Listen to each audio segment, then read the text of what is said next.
ask any questions. So we said, all right, we're going to have a course in asking questions, asking pertinent questions. And we organized paragraphs of information that had a certain coherence to them, but you could not understand the final sentences in the paragraph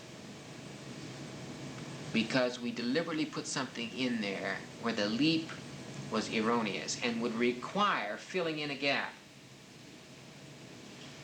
And the kid's job was to sense where the gap was, articulate a question designed to retrieve an answer from somebody which would fill that gap. That's what good questioning means. It means to sense a gap, an unknown, designed to get an answer that will fill it in. And we built into the program giving wrong answers, which required the person to sense that you hadn't even understood the question. And they got shot. They'd say, I'm sorry, you didn't understand the question. Maybe I said that, but I meant this, and they'd rephrase the question. They had to phrase that question so clearly that it was designed to elicit the information that would fit that gap. Now that's teaching a kid how to think, but it's also telling him that it is possible to know what you don't know clearly enough to ask for something to fill it in. It gave them a whole new perspective on what schooling is all about. Now, it got some of them in trouble. So when these kids went back to the school in the fall,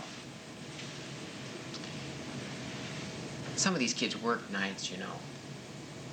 They went to school all day and then they worked 8 hours at night. They didn't have to be at school in the morning and they'd be tired. They wouldn't have any time to study.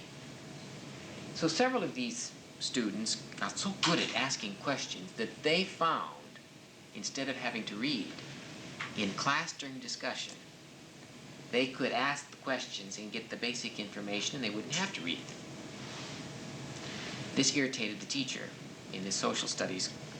There was a social studies teacher, and there were several of our upward boundaries in her class in junior year. And one of these students worked nights in the Holiday Inn bussing dishes. He didn't have time to study his history book, but in class he'd raise his hand now. And of course she knew of him before. He had a reputation in the school. He was a delinquent and had a record in the school. And so she said she wasn't going to answer any more of his questions. In fact, instead of those questions being regarded as pertinent questions, they were regarded as impertinent questions. And so the teacher had a few choice words for this kid, and to the effect that she didn't like federal tax money going into a program for the likes of him, whereupon he had a few more choice words for her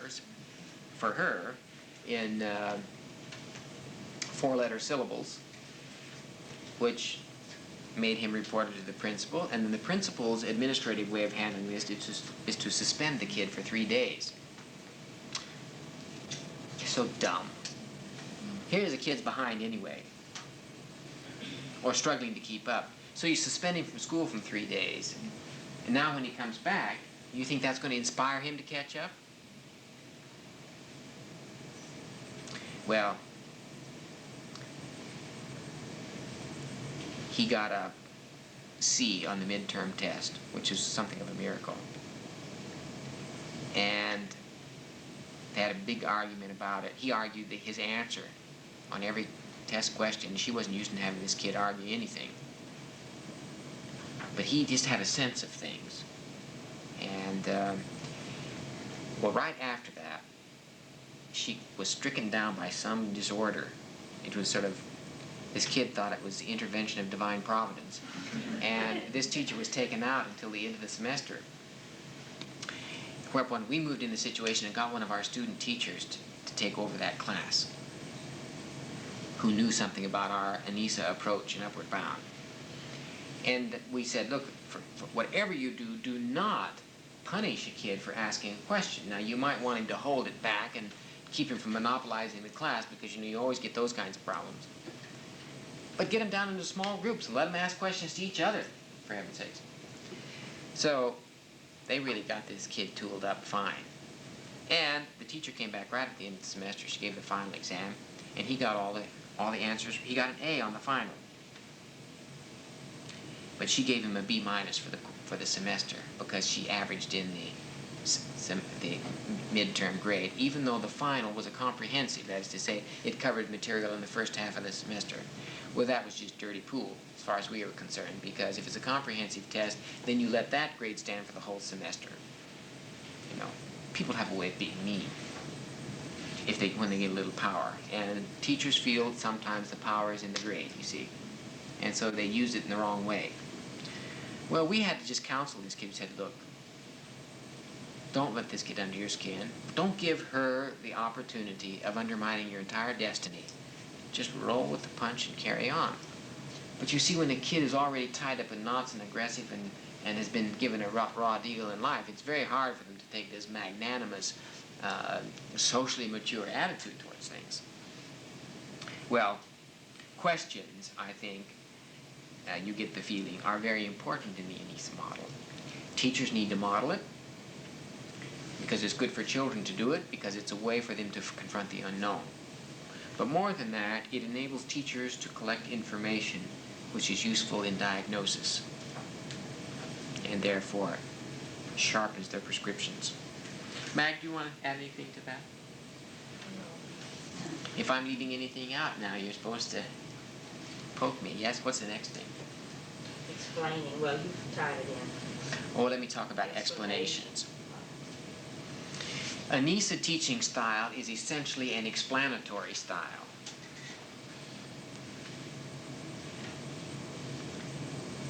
And the explanation can come by demonstration and or by verbal talking, right? Explanation.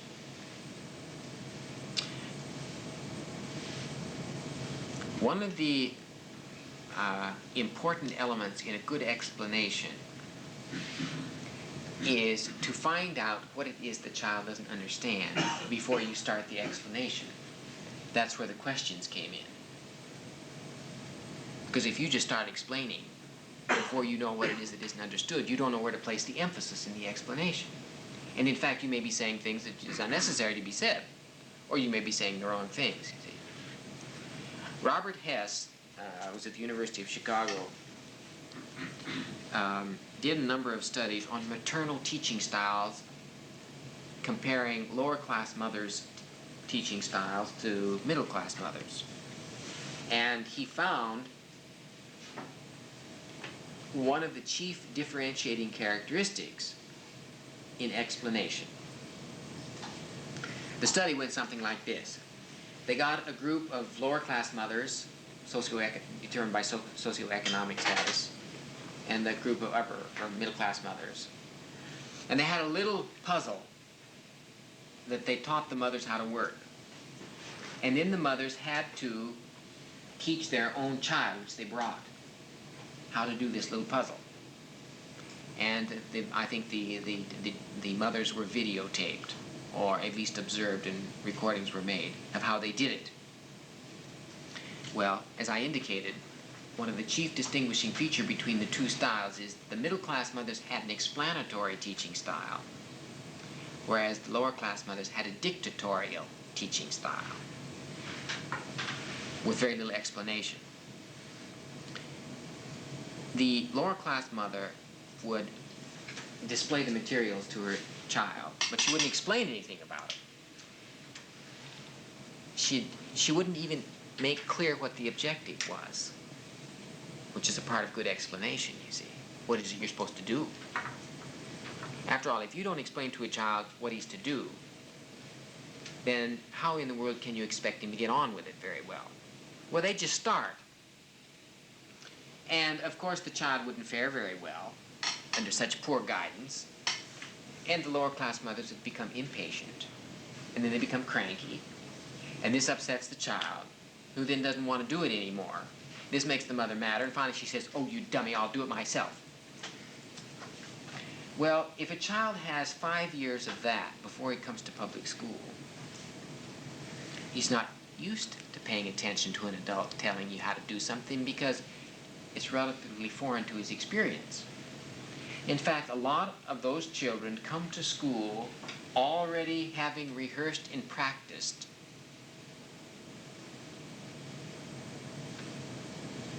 inattention. They've learned how to tune out the nagging. And in fact, you know, in old people, there are a lot of old people who go psychosomatically deaf. There are just large numbers of psychosomatically deaf old men. And you know, they all are married to nagging wives. Or vice versa. Yeah, what you say? That's what they always say. Huh? Of course, if there's a juicy bit of gossip 500 yards away, they hear every syllable. But if it's this nagging going on, they can't hear it. They've already practiced tuning it out. And kids do the same thing. Now, obviously, a child who's had 5 years of that, when it comes to school, he is not on the same, he is disadvantaged. He does not have the same advantages as a child that comes to school who's had a mother who's had an explanatory teaching style. A couple of weeks ago, Don Streets had to take his little son, Nabil, to Children's Hospital because the child had a distended stomach and was having gastrointestinal difficulties of some kind. And this child had to go through a whole week of tests, so Don went there and stayed at the hospital. And his roommate was a little Jewish boy who had,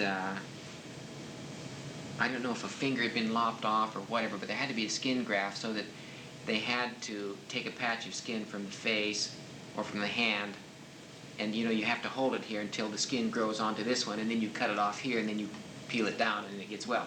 Anyway, the kid was in there for that. And he said, Dan, it was a wonderful experience watching that Jewish mama, the parents of that boy, come in and talk with him. Their whole time with him was not just idle chit-chat. It was one explanation after another of all the interesting things in that hospital and all the experiences that were going on, and reflecting on it and dragging every nuance out of every little thing that went on. And as a culture, the Jewish culture is explanatory in orientation about everything. And that's why you get a whole culture of kids with minds ready to grab onto anything, because you get it from the moment you pop out of the womb. Makes a difference. Makes a difference. And in the studies done on these maternal teaching styles, it was very clear that in just a moment, the minute the tension started between the mother and the child, because the child couldn't do it because the mother couldn't explain it, the emotional tension between the two blew the experience. And the kid is now saying, I don't want, describing like this. And you know how it's just infuriating. It's infuriating to have a kid like that, and you can appreciate the mother now wanting to just clobber him, which she did. But that's not designed to make him love learning. And so it goes, you see. You just can't expect the kid who's been treated like with his mother like that for 5 years to now make it in school. Those kids are not going to become the Einsteins of the future on the average. Now, one or two might slip through, through some miracle. But by and large, you know, they're not going to do it. What's the next thing, Mag? Well, there are several others. I think But it's 3 o'clock. Can do them. Feedback, which is for feedback. And humor, and so on and so on. Okay, we'll do feedback and humor and whatever else is on Mag's list. When we come together on Monday. We're going to do memory mostly on Monday, but in the afternoon we're going to talk about the self. There'll be some time to talk about it. But we'll have a document for you. In fact, Mag is writing it together now, and she's just briefing me from the notes from the paper. And you'll have a lot of these things spelled out in the paper.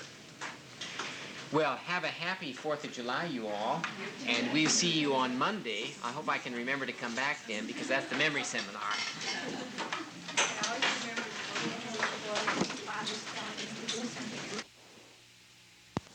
Thank you. This session is going to be devoted to an exploration of what is known about human memory and show how it fits into the ANISA model. In a very basic sense, memory is the only evidence we have, ultimately, that learning has taken place. If I whistle a tune to you over and over and over again, you may now remember what the tune is, but the only evidence that we have that you learned it is that you are able to retrieve it somewhere in memory and reproduce it for us. So ultimately, that's what's necessary in order to demonstrate that learning is taking place. Thanks, Mag.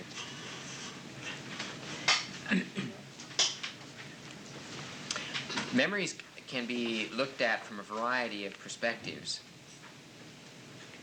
There are some kinds of things that are stored in the memory that aren't very well connected with anything else and which can just be retrieved. There are other kinds of things stored in the memory that you can manipulate inside your head without doing anything on the outside. And that's the best kind of memory. A fluid organization that enables you to do things with what's inside your head, other than just taking it out and saying, here it is. And in a moment, I'll put you through a little exercise to demonstrate what I mean. There is, however, a difference between memory and learning, though the overlap is obviously there. And that difference is seen in the way in which we use the two words in our language. For instance, I've not met anybody who would say, I learned that I had toast for breakfast this morning. We wouldn't put it that way. We would say instead, I remember that I had toast for breakfast this morning.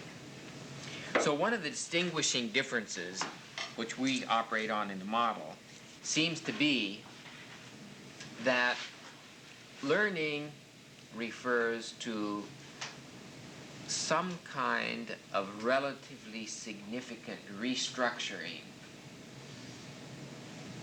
of experience or knowledge that gets stored. And that has to be remembered too. Whereas just plain memory, we refer to as just any item that gets stored, whether or not it requires any major reintegration or reorganization of things that are already there. Now, all of you have learned what a cube is, and you all know what cubeness, what the criteria for a cube is. But there will be differences in the facility with which you can deal with the phenomenon of a cube when it isn't present, when it's just in your head. And the differences among people in how they are able to do something with a cube in part depends on how you remembered what a cube is. And of course, that will be related to how many cubes have been in your environment and how intimate your interactions have been with it. So this little exercise I want you to do just now is really an exercise more for a child, because all of you will have had enough experience with a cube to be able to do something with the cube in your head when there isn't one out here. But even you, there will be differences in the speed with which you can do something with a cube inside your head. So I want you to just think for a couple of minutes on this little problem and then simply write down the answer when you get it. I want you to take a plain wooden cube of any size, which you should construct in your head, and paint the cube blue. You got it all painted now? That's the wonderful economy of doing things in your head. It's cheap too. Now I want you to trisect the cube. I want you to cut it this way, and this way, and this way. And tell me now how many unpainted sides of all the little cubes created there are.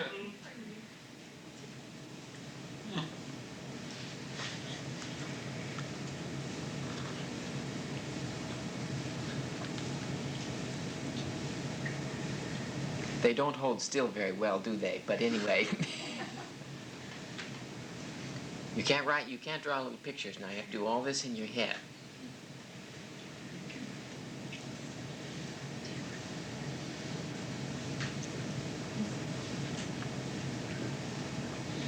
Does it help if you're a blockhead?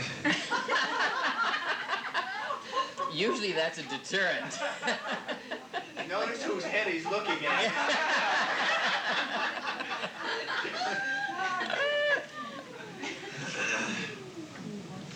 He could also be introspecting. We hope he is.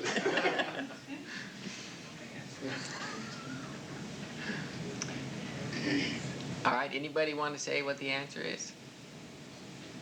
Yes. Yes? 18. She says 18. 12. 18, 24, somebody said 16. 28. How much? 27. 27. 28.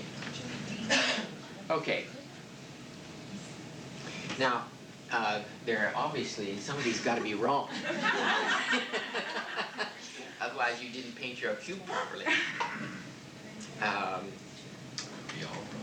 Some of you maybe you didn't start out with a real cube. But I will construct a two-dimensional cube that has all the three-dimensional characteristics here.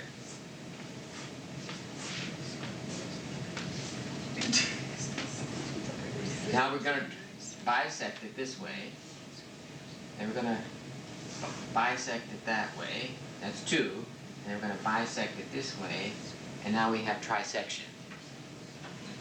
Now you could go about finding out how many unpainted sides there are by taking one cube out, one little cube, and we see that there are 1, 2, 3 sides that are blue, and on the other sides there will be 1, 2, 3 unpainted sides. So you have 3 unpainted sides per cube. Now there are 1, 2, 3, 4, 5, 6, 7, 8 cubes. So 8 times 3 is 24, and that's the right answer. There will be 24 unpainted sides of the cubes that are left. Now, I thought you would all get it right. So I was very glad that you didn't, that I know some of you just didn't get it right to help me out. To show you that people will hold in memory experiences with varying degrees of accuracy. And the more experience they have with something, the better off, or the more likely they are to be able to do something with that stored experience in the way of an internal manipulation, which is what this is. Now, I would be interested to know how the ones who said 24 arrived at that. Who got 24? I know several of you did. Yes. How did you do it? I went about it the same way you did. Yes? As far as, first I counted up there were 6 sides of the cube all the way around, and then figured out how many unpainted. Yes. How about you? Well, I figured that 2 cuts from the top made 4 blocks. Yes. Pieces, and then the lateral one made 8. And then each side, each painted side, there were 3 exposed surfaces, so there were 3 unexposed. How about you, Gail? Each slice made 8 unpainted sides. Sides. The 3 slices. Yes. I can't hold all those little cubes and remember how many sides I have. Ordinarily, on an exercise like this, two categories of people tend to get it right quickly. Those who are mathematicians and therefore have worked with cubes in an abstract sense, or those who are highly visually oriented and therefore have good visual memories. And what they do is that they just see themselves taking each cube off and counting the sides and putting it down more or less. That's a little more laborious way. If you don't have good visual memory and you haven't had much math experience, you'll tend to get befuddled as you try to manipulate your internal experience, what you remember in essence of a cube. Well, I now want to engage you in another kind of experience, which we're an experience in memory, which from which we will then collect some data, and then we will analyze the data together and use that analysis as a way of getting into some things about memory. And Ed, this is going to involve getting up and walking around, so I think we might as well just shut the videotape down now.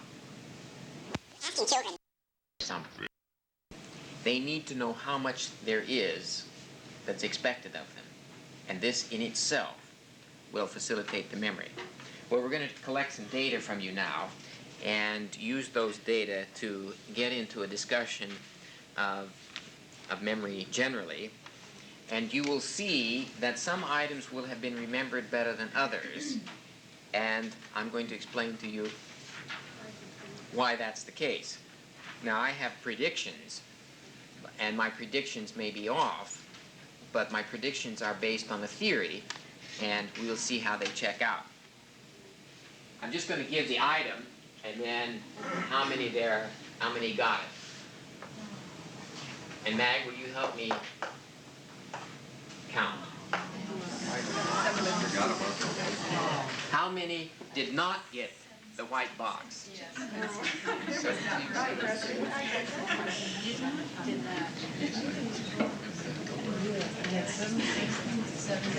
Did you get it, Mag? I got 24.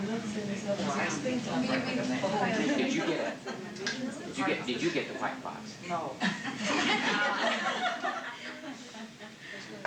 I saw it and I remember now. Of course you do. Too late. But I know something else about it. Sure. Yes, it said 716, it's on the outside. Well, I would predict that more people would miss the white box than anything else. Now I'll tell you why in a moment, but I think my theories are working out. You're all behaving so well this morning. I haven't put them in order, incidentally, but I just wanted to start off with that one to give myself a burst of confidence in it. And this is how many didn't get it now each time. Blue pencil. Okay, how many didn't get the blue pencil? Would it have to be blue? No, well, you just have to say pencil. Oh, no, I wouldn't know. Sorry. Yeah, didn't get it.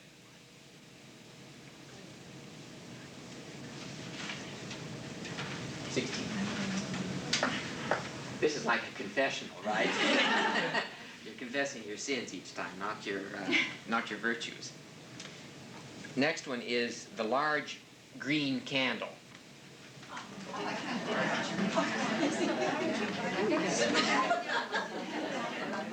How many didn't get it? 1, 2, 3, 5, 6, 7. And I wrote candle, but it was the green candle I was thinking of. All right. And I didn't get the little candle. Yes, all right. But you know which candle you remember. All right. Small pink candle. I said birthday candle. Yeah, that's good. 1, 2, 3, 4, 5, 6, 7, 8. Blue and white stripe. Next, staples. those. How can I miss those?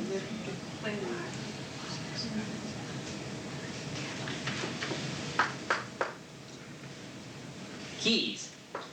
Oh, Jesus, damn Oh. it.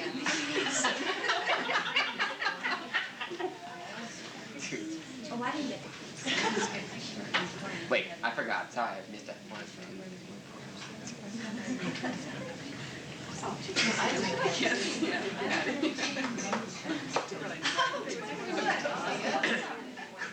There's a little blue pen cap. It comes out pretty well. It's exactly what you would think. That's funny. What? Now, Mag, would you take that information down for me so that I have it, or maybe you can't see it. So I can do it, Mag. okay, I'm would you here. take it down? Just take down the information. Shoot 'cause my we're eyes around that way, I would be doing a visual. gonna- discrimination exercise. All right, now I want to just make a few comments about this, and for the rest of the morning, we'll be referring to off and on to this experience. Make a comment before you make a comment. Yes. People in group 1, 2, and 3 had 90 seconds more than we did in group 4. Yeah, that's right. But we also know from research that what the time decay is for memory exercise of this sort, and no matter how long you sit, if you do not know how many items there were, the probability of you having a time advantage is very remote. In other words, we could do a little exercise right now and find out if your thesis is true. You might get one or two people doing a little bit better because they had more time. But I gave everybody the main amount of time before the memory curve just dropped off like that. So we could actually take the group 1, who had the most amount of time, and total the number of items they remembered, and group 2 and group 3 and group 4, and we'll just check out your thesis. I would expect group 1 on the average to maybe have a slight advantage, but we should not find a statistically significant difference. So we just check out the thesis. What I want to do for group 1 is to get the numbers remembered. And we just add up the total items. I think that would give us the best perspective. No, there's 2 more people in groups 1 and 2. Oh yes, that's right. Well, what we could do is get the average. That would be the way of doing it. Who was in group 1? Do you remember your group, Gail?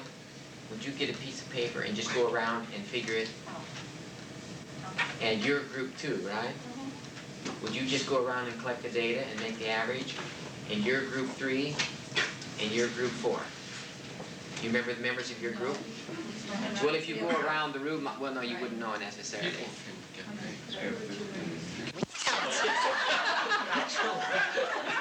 If he was group 1, you couldn't be group 1. You're gonna take that.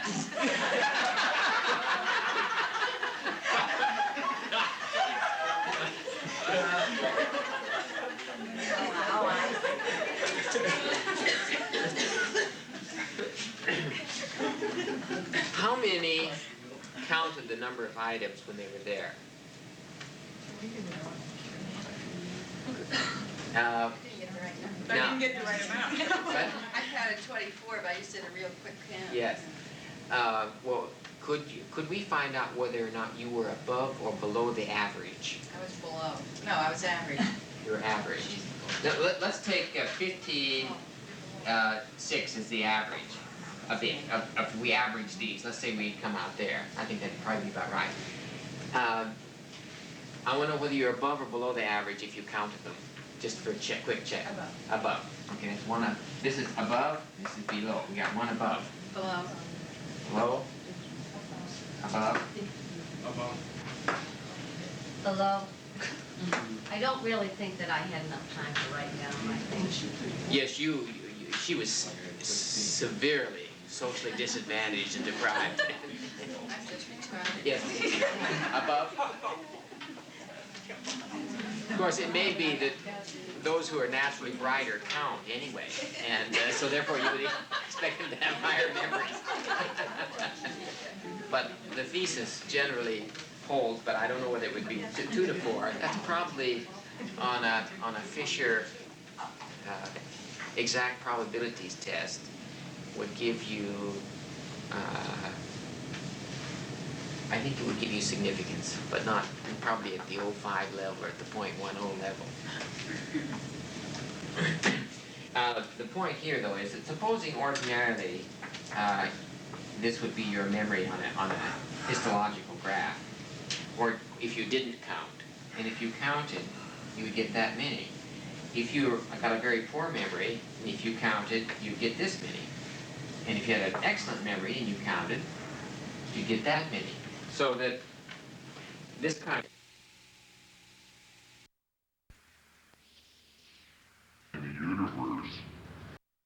I've seen people in the room to see if there's anything that will remind them of something they saw out there. Now those people are bound to, by association and so on, generate more possibilities. Well, It's interesting though, Dan, I came back, after you asked us to write down the things we didn't have, more than half of those things I didn't even see. I mean, some of them I said, oh, I saw that and didn't write it down. Now, what caught me write it down? well, I would think that the majority of you would not have felt any one of these names I called out a mystery. Maybe 1 or 2, but by and large, most of you said, oh. And that just shows something we're going to discuss shortly, namely the difference between reach and recognition.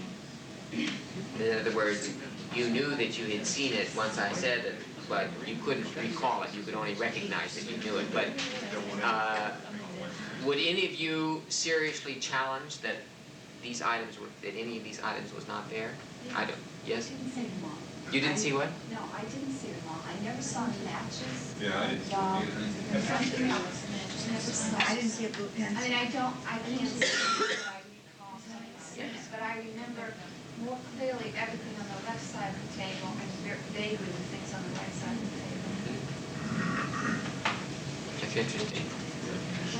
Well, that would be something to check out because of the way the eye is structured.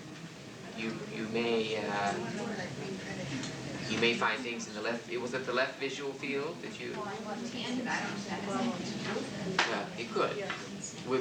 That would be something interesting checking out. Now I want to talk for a little bit about why some things were more likely to be remembered than others as a way of getting into a discussion of memory. The reason the white box, I would predict, was of no significance. If I had opened the box and put something in it, this would have increased greatly the probability of you remembering it. But the white box never directly connected with anything else on the paper. Therefore, it didn't get integrated into the experience. Now, what you will find throughout our discussion, the differentiation, integration, and generalization, as you might expect, are the keys to good memory. And if the way you store information integrates that information itself is integrated, and secondly, it's integrated with something you've already done and known, that boosts up the likelihood of an accurate memory enormously. Now, I've arranged these items in such a way that once you got one, had you made connections when you were looking, you would have gotten the other. So that when you have a memory task, hunt for connections. If you try to think of them all as differentiated elements alone, memory will go way down. But if you examine connections, then once you get one, it will lead to the next. And if that one is connected to something else, you get the next. And if you've got connections among most of them, or in groups of them, you'll be able to manage it. We know from research that it is very difficult to remember on an exercise like this more than 7 things that are unconnected. It is possible to get 26 right if you group them in some way in no more than 7 groups.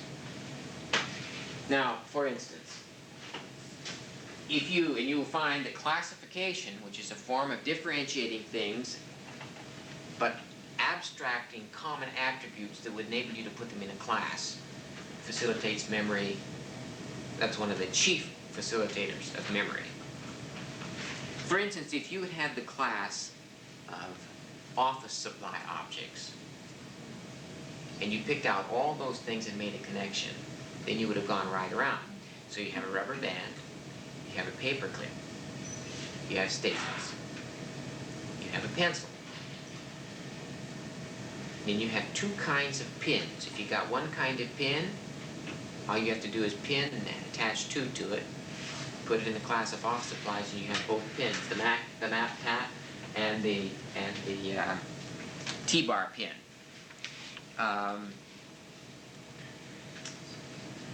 There's a letter opener, which is an office supply thing. But there are 2 kinds of openers. There's a bottle opener and a letter opener. All you do is put opener, attach 2 to it, and you know that once you get one opener, you get the next opener. Then you might look at carpentry type things, so that once you get one screw attached to, you get bolt.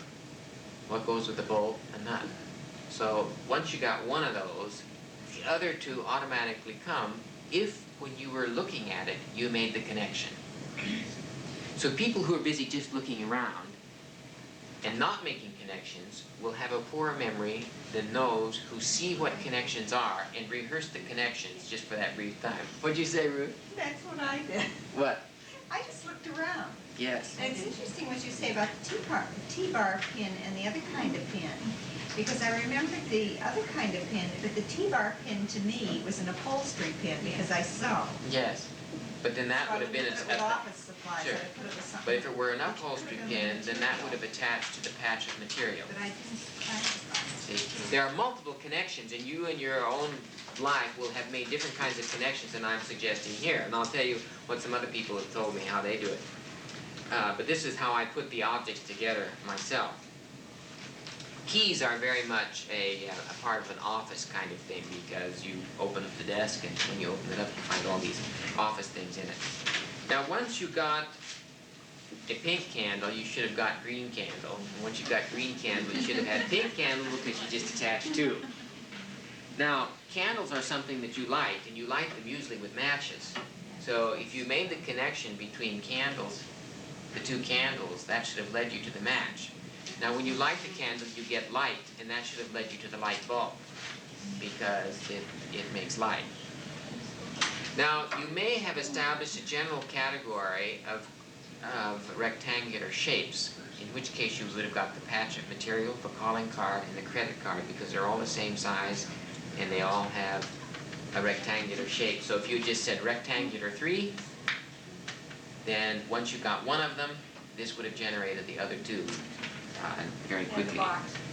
And the box too, yeah. That's about the only connection. But the box is 3-dimensional in the sense that it's thicker and fatter, and therefore it tends not to get associated, but could easily. The string, there's the wick in the candles are made out of strings, and therefore once you got candles or matches or lights, it should have led you to the string. Or if you classify string as office supplies, it would have gone in that category.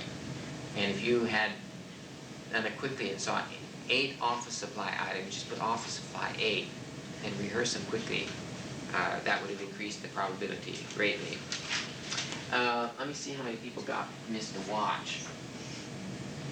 13.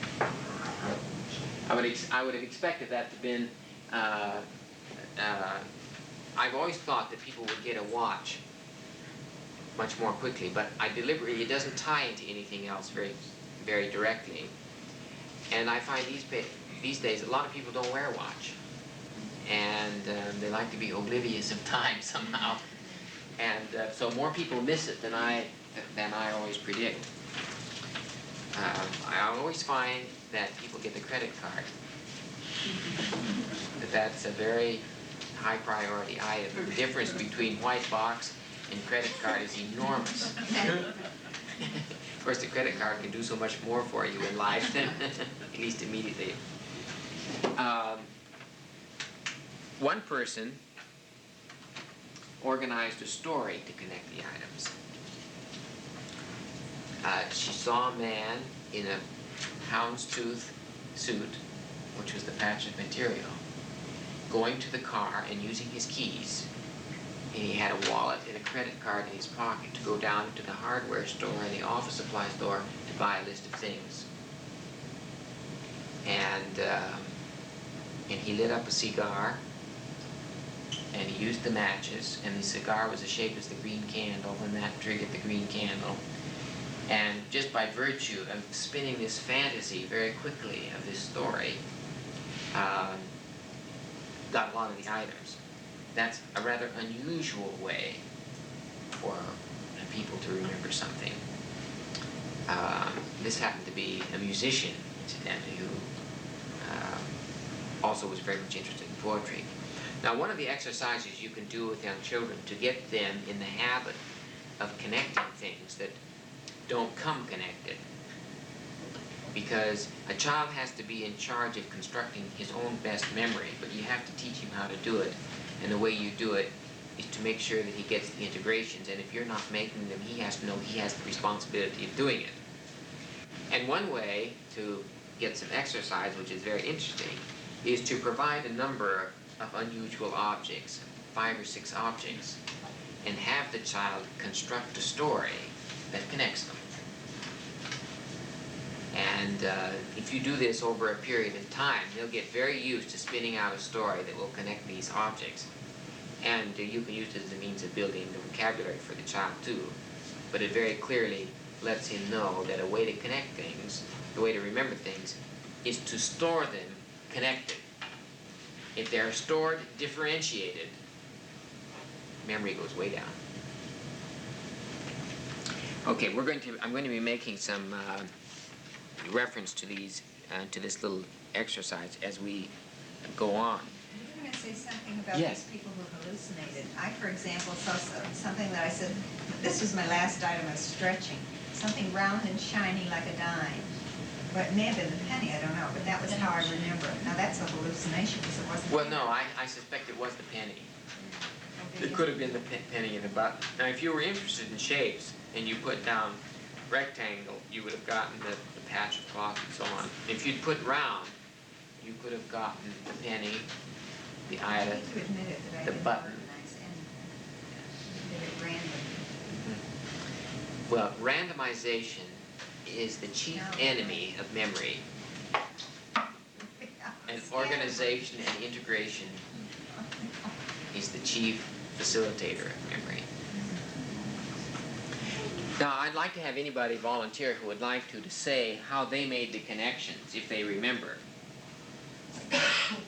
See, if you didn't know about how to do it, chances are you would have just looked and tried to walk very quickly in and get down and write it all down before you stubbed your toe and it all went.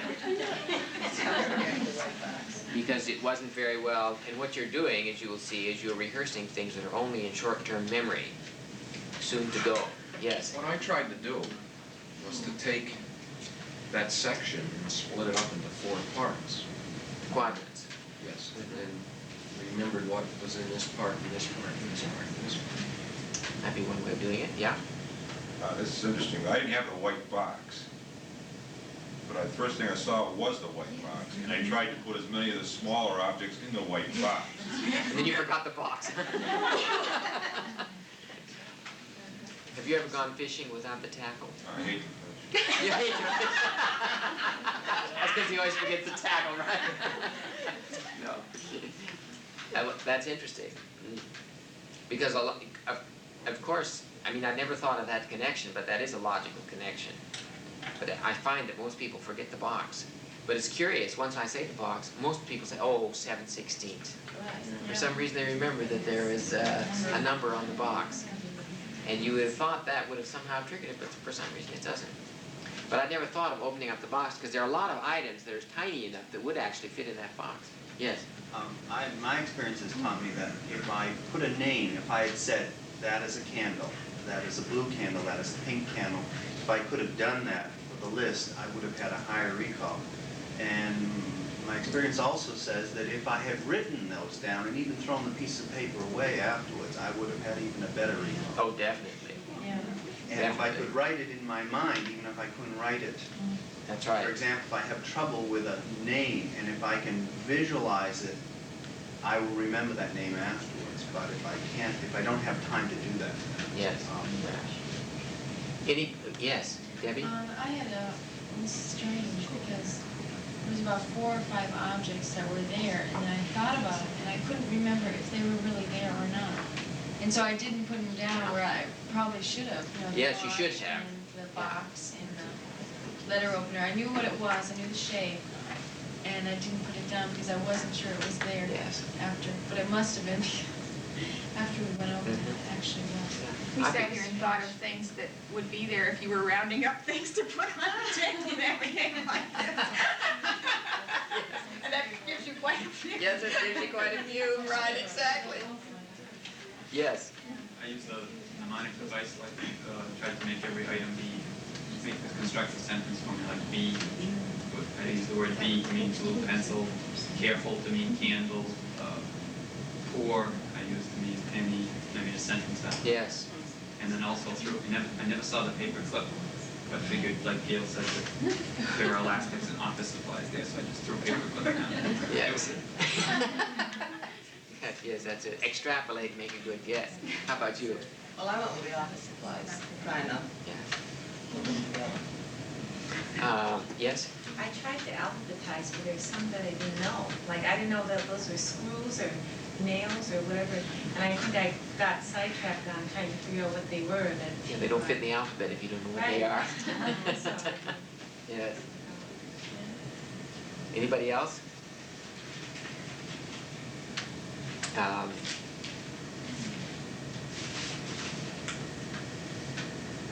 Well, a thought just came into my mind, but I lost it. Let's see if I can retrieve it.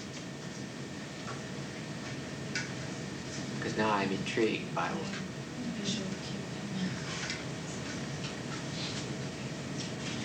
something to do with what you said. There's one technique that I learned in a memory course, well, it wasn't really a memory course, but that you learn a list of visual cues, and then if you want to remember a list of items, you team up each of the items with that visual cue, and you know, it recalls the item for you, because the list of cues is memorized. Yep. Well, as you'll see,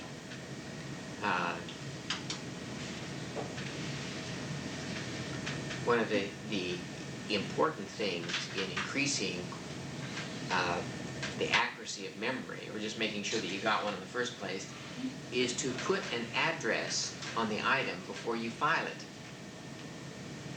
See, if you have a lot of papers in your office, and you don't have a system for tagging an address on it when you put it away, of course, when you're hunting for it, you won't know where to look, which means you now have to rummage through this whole place hunting for the piece of paper. You've all had that experience, I know.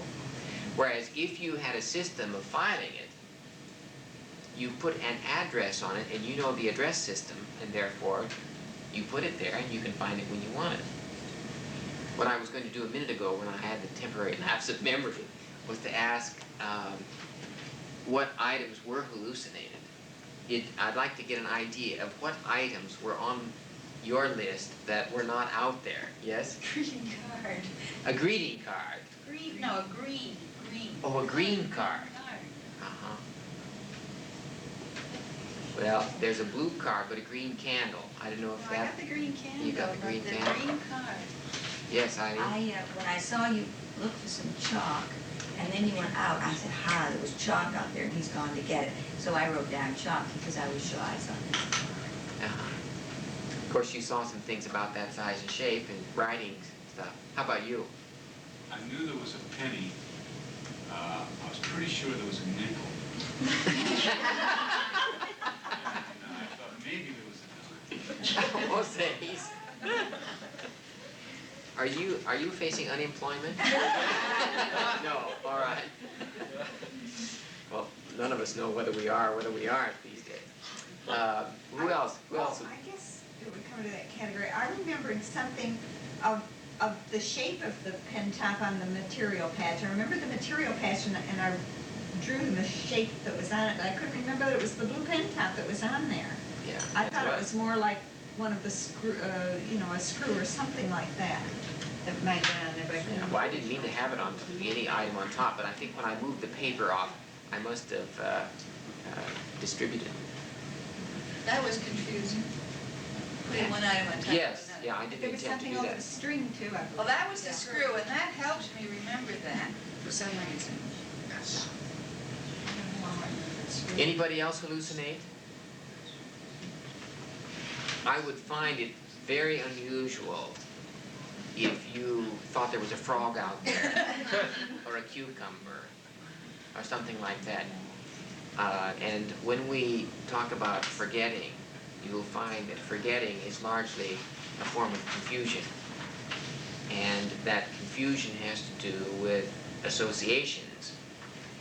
And therefore, once you see the penny, you see the nickel, and now you see a quarter, and now you're not sure whether there was one or whether there was three.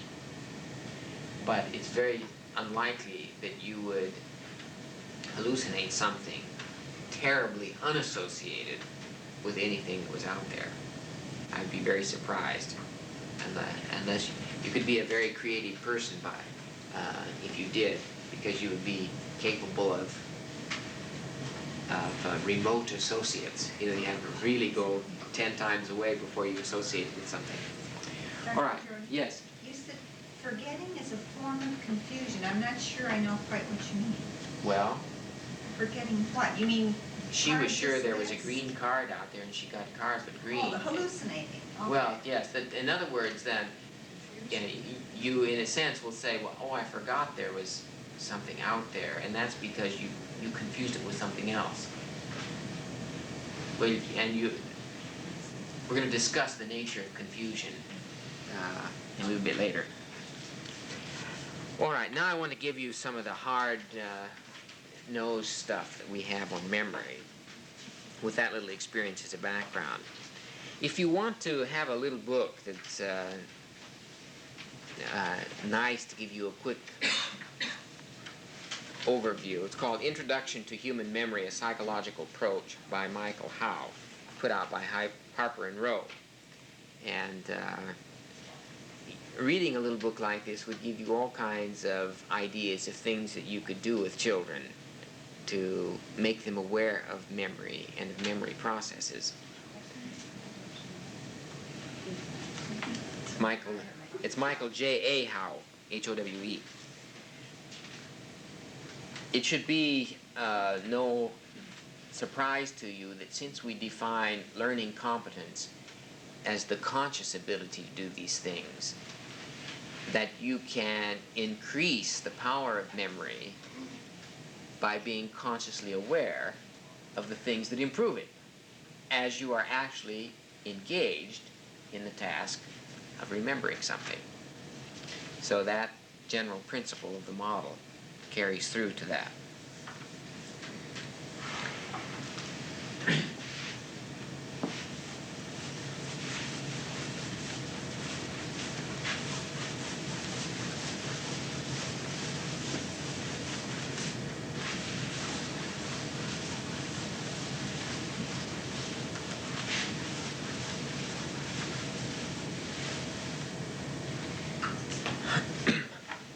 I want to look at three basic kinds of memory phenomena just for a moment. One is called the sensory register.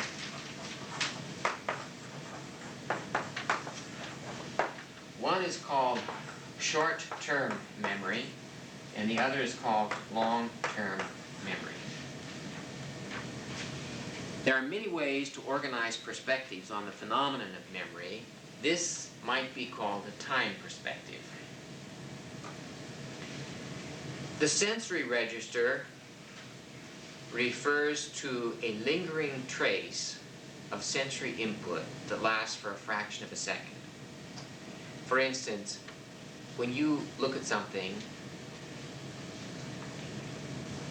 look at this for a moment, and then close your eyes, and for 1/2 second after you close it, there will be a trace of what was on the board, or look at anything else in the room. You'll be able to hold what you saw for just a split second. Try it for just a minute. Just look at something and then close your eyes, and you'll be able to see for just a split second that it's still there, and then it goes.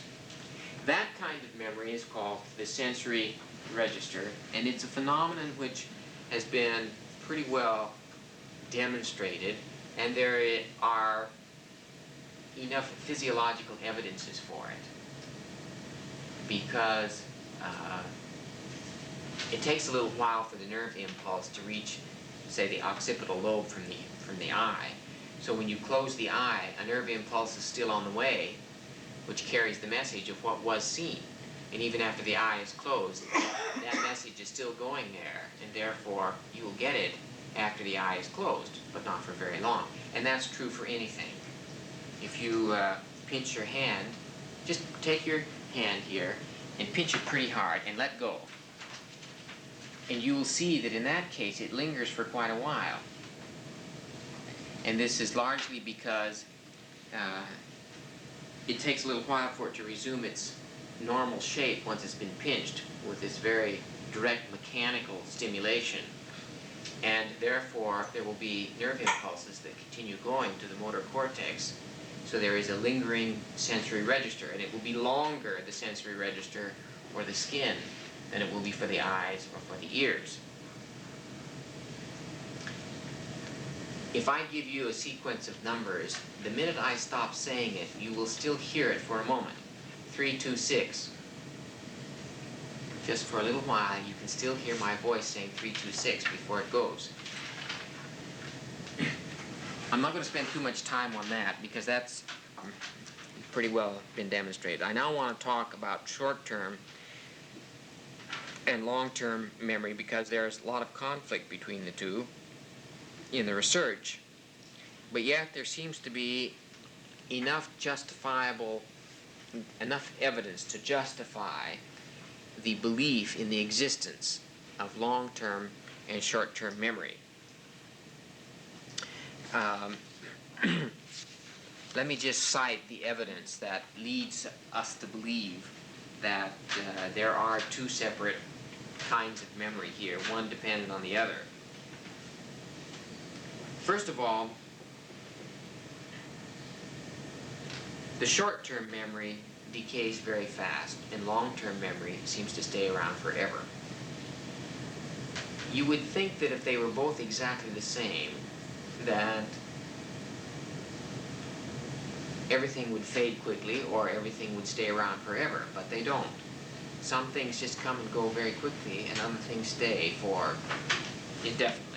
So that the durability of storage, marked difference in the durability of storage of experience, seems to justify the existence of two separate kinds of memory mechanism, short-term and long-term. Number two, there seems to be two kinds of forgetting. Well, lots of kinds, but two kinds here. One which relates to long-term and one which relates to short-term. For instance, acoustical similarity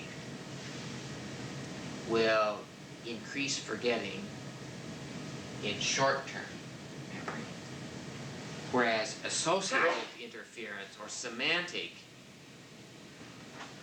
similarity or interference will upset long-term memory. By semantic, I mean meaning kinds of things.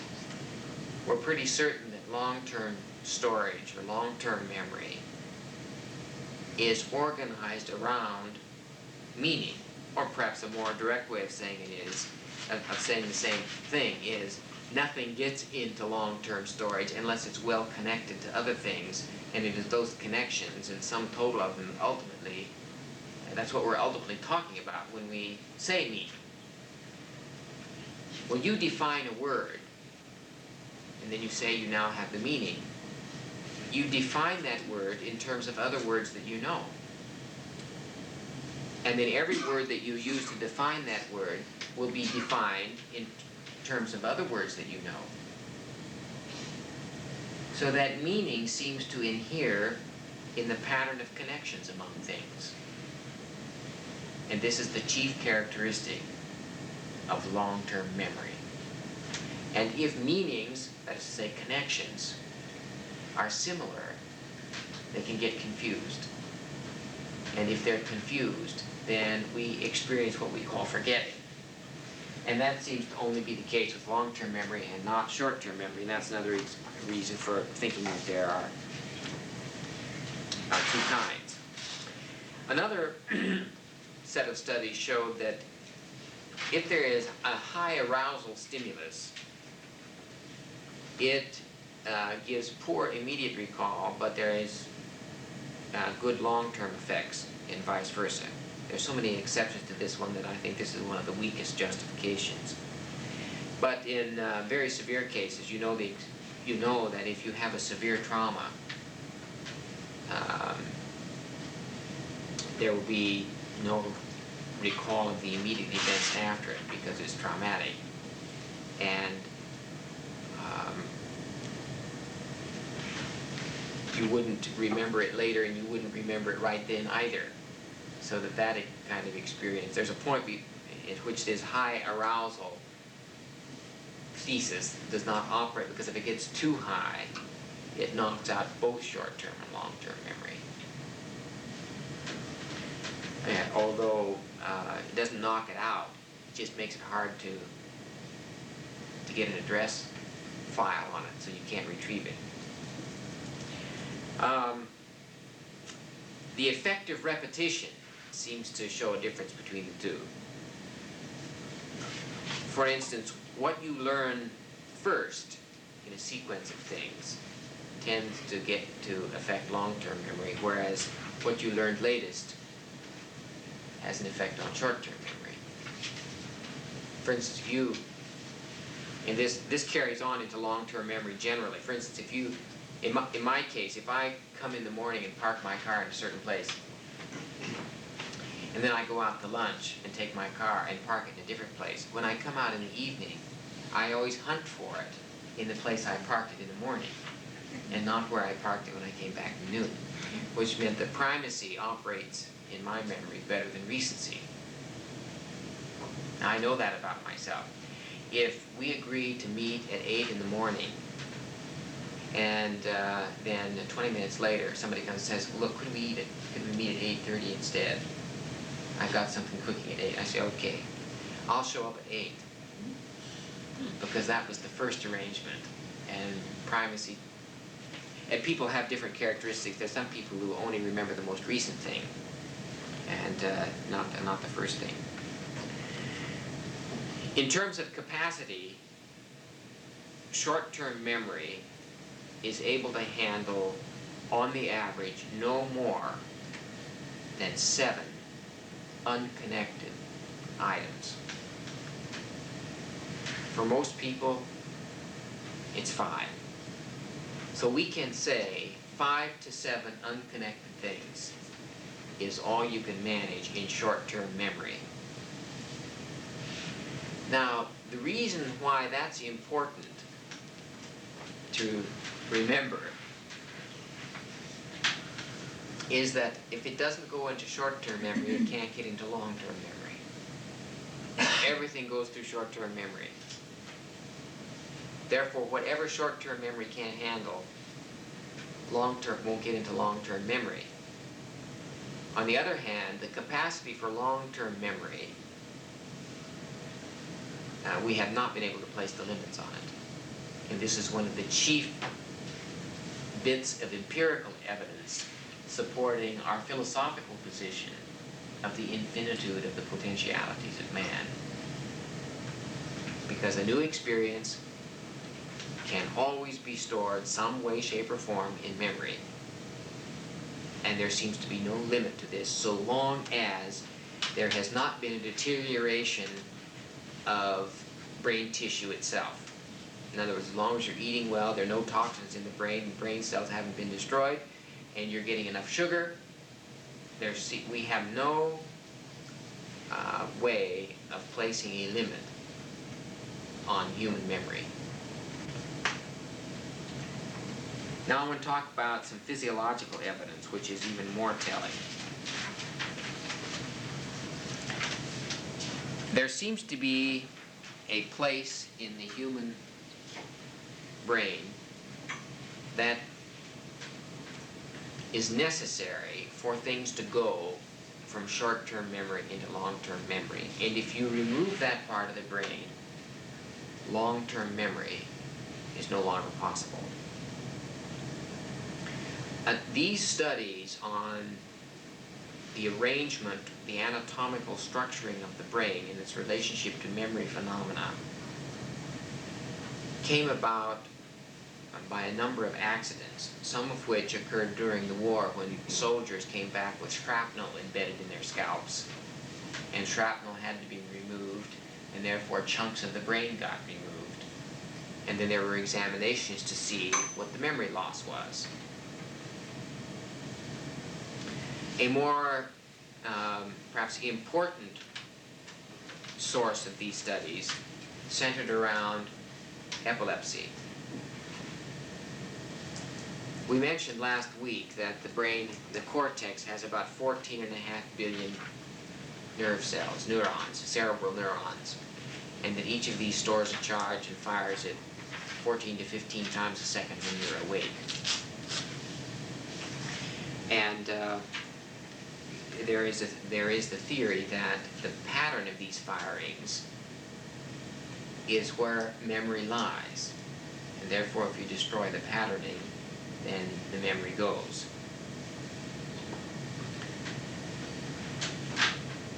It's true that in certain parts of the human brain, if you remove a section which governs the patterning of the firings, then the memory goes, and there is permanent damage. In other areas, you can remove up to 35% of the brain, the cortex, and have no real drastic impairment of memory and experience. And therefore it looks as if some memories are not localized in a given spot, and that other memories seem to inhere in the pattern of firings. If you remove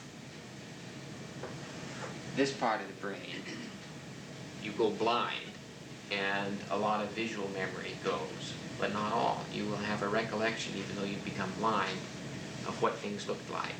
And it may fade over time, but you'll have a fairly decent idea about it. If you destroy these areas, if you destroy this area, you become paralyzed. If you destroy this area, touch and feel may go, and therefore some of the memory, but not necessarily. People who are paralyzed may nonetheless recall what it felt like to jump, so that the memory of jumping is still there, and they may rehearse all the sensations of it.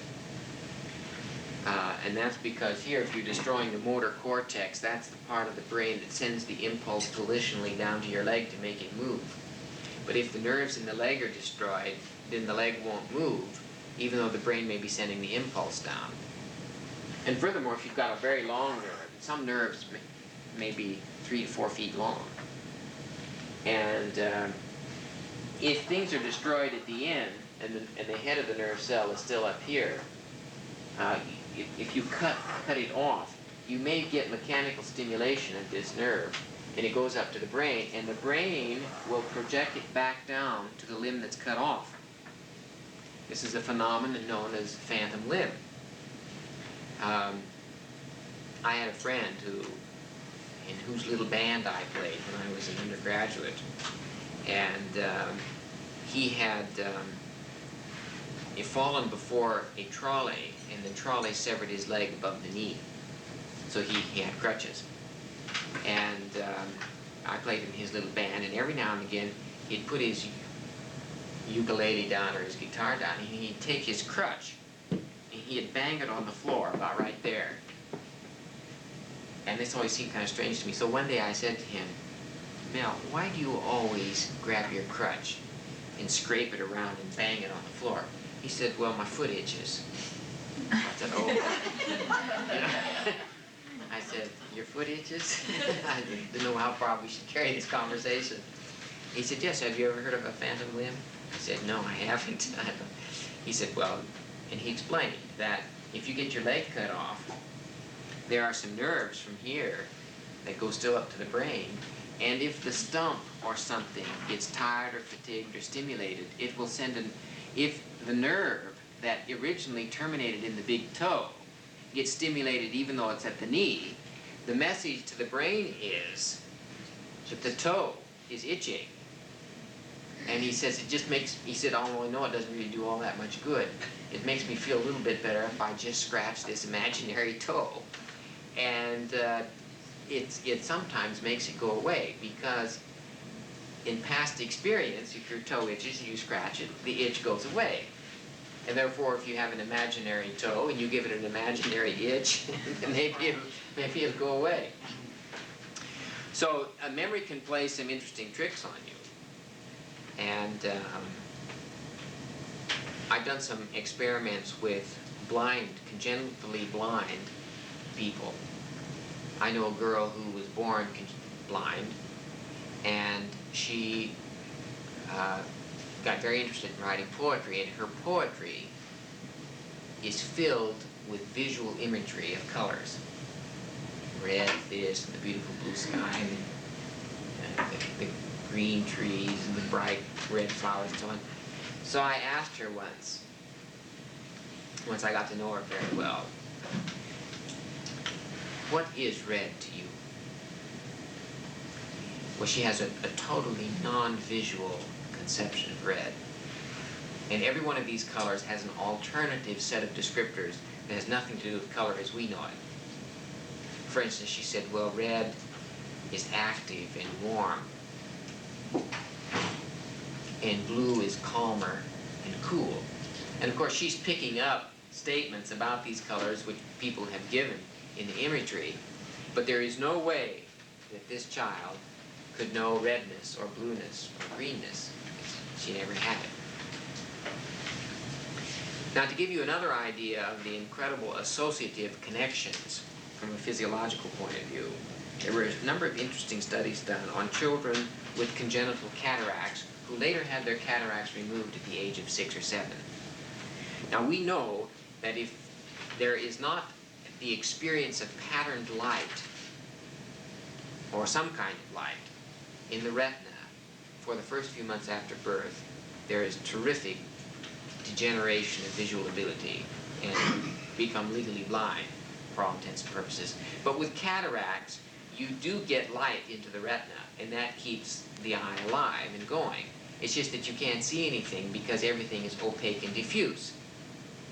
It's a little bit like looking through frosted glass. You can see the light, but you can't really see, you couldn't read a letter through that, or you couldn't recognize anybody particularly through it. Well, David O. Hebb at the Montreal Neurological Institute found a small group of children who were born with cataracts, and whose parents took them to an ordinary practitioner who just claimed them blind, and that was that. And they came from poor families, so they didn't get any adequate medical attention. And so the idea of removing the cataract surgically did not occur until the children were 6 or 7 years old. It was a very interesting experience for the children who had lived 7 years without sight to suddenly get it. It introduced enormous confusion into their lives because they had nothing to connect the visual experience with. Now, he showed these children triangle, circle, and a square. They all knew what triangles and circles and squares were. They'd worked with them. They had blocks that shape. They could identify, just put one in their hands and they'd tell you in a minute what it was. When they first saw them, they couldn't say what they were. And they said, well, they asked them, which one of these is a triangle? One of them said he'd pick the middle one. They're just a random distribution.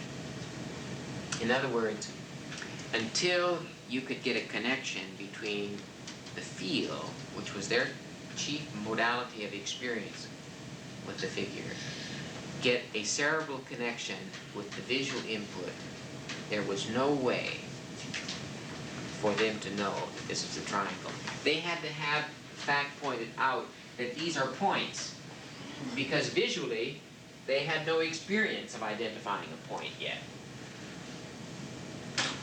And they had to be able to manipulate and handle and have these points pointed out to them, and that these have no points, that this is round, and associate roundness and the feel of roundness with what was going into the eye before they could remember what they were.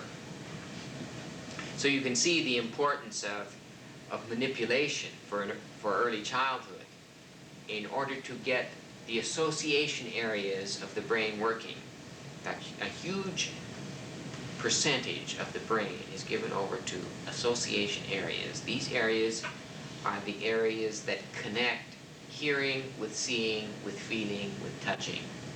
And you can actually see them when you analyze the brain. They're just like, well, they're just like sheaths of cables going from the temporal lobe, which is the seat of hearing, to the occipital lobe. And we can even trace the impulses in the brain required when a child learns how to read, because he's decoding from vision first to sound and then to stored meaning. Yes? What happens in the reverse situation? Say a child is a quadriplegic and can't manipulate things physically, they can only see them. Is there any kind of... Well, he would, I mean, there would be no way of really testing whether or not with his eyes closed he could identify objects by feeling them, because he didn't have anything to feel them with. Though children can be trained to identify things by having them traced or pressed against the abdomen or between the shoulder blades. But it doesn't restrict their memory of things. Well, it restricts it, but Not vision. not visually, no, as long as he's got his eyes. And so much of our memory is visual, as a matter of fact, that losing sight is a major impairment. Though all things being equal, a blind person is better off than a deaf one. And because with deafness, language is impaired. And when language is impaired, the quality of the ability to abstract is greatly reduced. And you see, that's the door to everything. A deaf child is really a severe problem. You take a case like Helen Keller, who is both deaf and blind, and then see how she rose to the figure that she did of influence, of intellectual attainment and so on, should convince anybody of the infinitude of potentialities in the human organism. Yes? Yeah, but it's also true that she could see and hear until she was about 2. That's true. That makes an awful lot of Yeah, I'm sure it did. I suspect, though, if applying the knowledge we now have about it, if we got a child that was born blind and deaf, we would be able to do some things with it. And Pat was telling me last night of a new way of working with, is it blind babies, Pat? they have a little device that they put on the baby's forehead and put into the baby's ear. And this is a kind of a photoelectric cell. Have you read about it? And so when the baby turns its head and that there's something close, there is an auditory registration of that. So that the baby can even learn to play peekaboo with its mother auditorily by putting it on the mother and then turning the head and having the mother disappear because the photoelectric cell is not registering the nearness of an object. And then, so with all of this information, we'd be able to work around a lot of the difficulties a lot better than we could, say, 15 years ago. Well, I want to talk a little bit about the work of Brenda Milner, who is at Montreal Neurological Institute, and who is very interested in trying to solve the problem of epilepsy by ablating, which means destroying the small part of the brain where the epileptic seizure begins. There is a normal pattern of firing of these neurons. By firing, I mean the electrical charge is stored and then it's released. When, say, 85% of 14.5 billion neurons fires simultaneously, that creates enough of a difference in the electromagnetic field all around the scalp that you can pick it up on a machine. Therefore, you can put electrodes on the brain, and you can then pick up on an oscilloscope a general biphasic wave, 14, 15 per second when you're awake. When you have a seizure, all hell breaks loose